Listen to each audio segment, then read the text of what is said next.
কিশোরগঞ্জে যুবদলের দুপক্ষের সংঘর্ষে ইমরানুল হক হিমেল নিহতের ঘটনায় এলাকায় বিরাজ করছে থমথমে পরিস্থিতি। গত ২২ আগস্ট শুক্রবার সদর উপজেলার বৌলাই চৌরাস্তা বাজার এলাকায় জেলা যুবদলের তথ্য ও গবেষণা বিষয়ক সম্পাদক আলী আব্বাস রাজন এবং সদর উপজেলা যুবদলের যুগ্ম আহ্বায়ক এমদাদুল হক এমদাদের অনুসারীদের মধ্যে সংঘর্ষ হয়।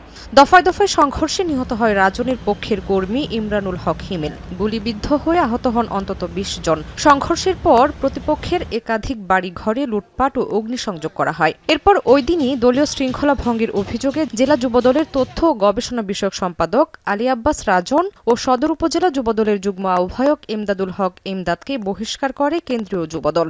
কেন্দ্রীয়ভাবে তাদেরকে বহিষ্কার করেছি এবং যারাই সন্ত্রাসী কর্মকাণ্ডের সাথে জড়িত থাকবে এবং মাদকের সাথে জড়িত থাকবে তাদেরকে এই জেলা যুবদলের তাদের কোনো স্থান নাই। স্বজনদের দাবি, মাদকের বিরুদ্ধে প্রতিবাদ করায় পরিকল্পিতভাবে হত্যা করা হয়েছে হিমেলকে।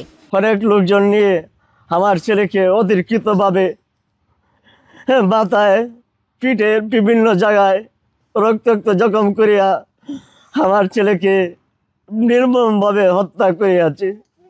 এমদাদ 15 বছর যাবৎ মাদকের ব্যবসা করে। ও বিভিন্ন জায়গা থেকে অস্ত্রধারী লোক ভাড়া করে আনছে। আমি এমদাদের ফাঁসি চাই বাবা। নিহত হিমেল ইন্টারনেট ব্যবসার সাথে জড়িত ছিলেন বলে জানান স্বজনরা। এখন কিশোরগঞ্জ।